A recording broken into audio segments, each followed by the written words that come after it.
Okay, so I'm on Mr. Marengo. He's as hot as hell. As you can see, front bags, rear bags, roll bag. The true test of whether your saddlebags work or not is what happens when you do this. Go.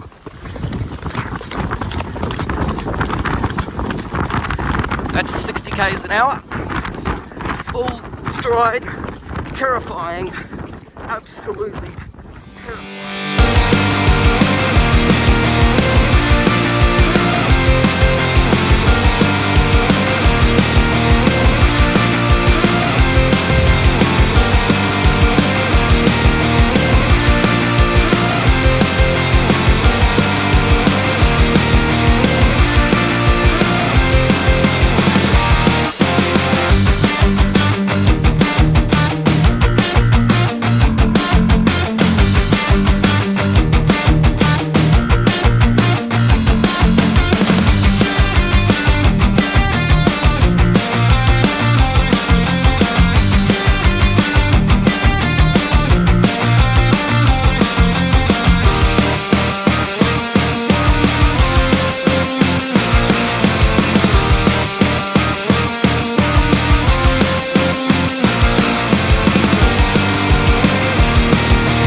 Okay, so let's go over the saddles. So this is Marengo. He's just got back from a 650 mile, 1,000 kilometer trip.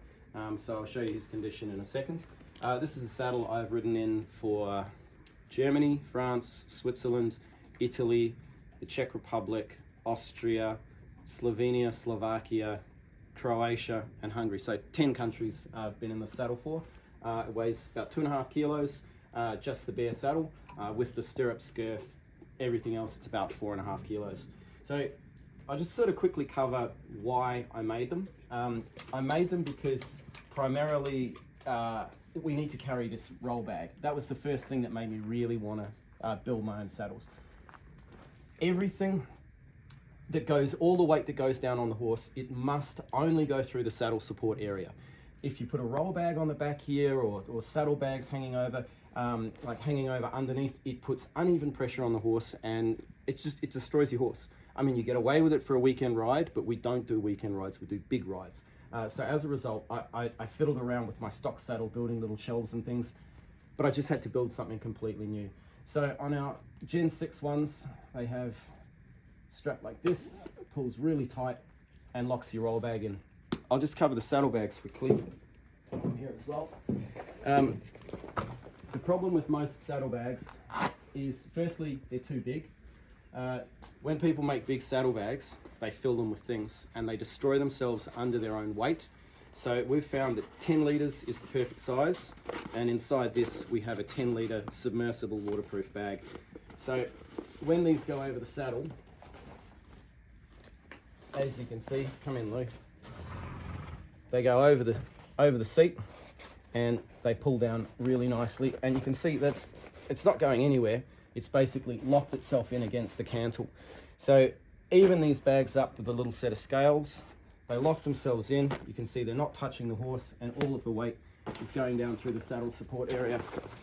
Now, there's 9 points of saddle fit that you need to consider in channel width, saddle straightness, gullet width, billet alignment, balance, tons of stuff. All of those considerations for regular saddle fit, you need to consider them when you're long riding. So that brings me to the next set of bags real quick.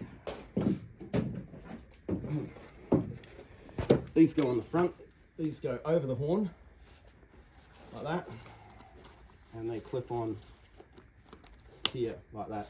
So if you have a look at the front here, come and go over this shoulder. You can see I'm in 4 fingers of wither clearance, but most importantly, I've got wither clearance on the side here, and a real open shoulder. You can see the shoulder can slide right back under. So having the open shoulder on these saddles is really, really important for long riding. And having all of that weight, you see none of it is on the withers, and it balances out the stuff that goes on the back of the horse. So like I say, 9 points of saddle fit that I consider. When I'm loading the horse, I consider that stuff as well. And it's for that reason that I can gallop, and I would argue, I don't think there's anyone else basically in the world that can go as far and as fast with their saddle setup, because I mean they're heavier and they touch the horse in the wrong places. Okay, so twin girths. This is an important thing. We do the girths up equally tight, and sometimes I do the rear girth a little bit tighter. This stops the saddle tilting forwards, and you see with the Western saddles, you know, everyone always has it hanging down here. And yeah, sure, it engages when the saddle tips, but it's already tipped, the damage has been done. So I do these both up equally tight, and to undo them, it's as simple as just doing that. So these girth up on both sides of the horse, and the reason we use nylon is because nylon shows its wear where leather just snaps. Mohair, it's been used for forever and it just doesn't rub. So you can see here, this is where my leg rubs on him, but he doesn't have any damage from the girths. Obviously mohair breastplate as well. So from here, I have a deer skin.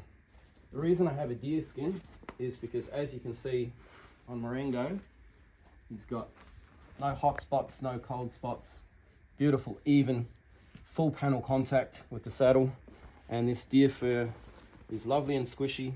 It's hollow, the deer hair is actually hollow, and it slides beautifully on his back. Righto, so the saddle itself, underneath I have these panels which are neoprene, covered in sheepskin, and they come on and off. Now the reason they come on and off is because the horse changes shape on the road, and shimming it is as simple as, like, there's not even any glue or anything on that. That's just a piece of neoprene I've cut and I've stuck in there, and as he changes shape, I can change the shape of the saddle to fit him. So yeah, they're a different design. They're not for everyone, but for what we do, I can't think of anything better.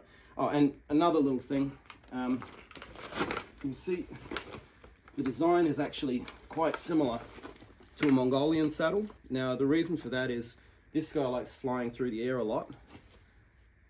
I'm not falling off the back, and with the bolsters at the front, I'm not coming off the front either. And another little thing, you'll notice the billets actually move. A lot of problems with horses come from saddle straightness, and that's the saddle not sitting correctly on the horse's back. And horses, as we all know, normally have one shoulder bigger than the other. So with having those billets swinging a little bit, it just means if a shoulder is sort of going through a wider range of movement than the other, the saddle sort of self-corrects a little bit. But I think I've talked enough about them. If you want a saddle, message me.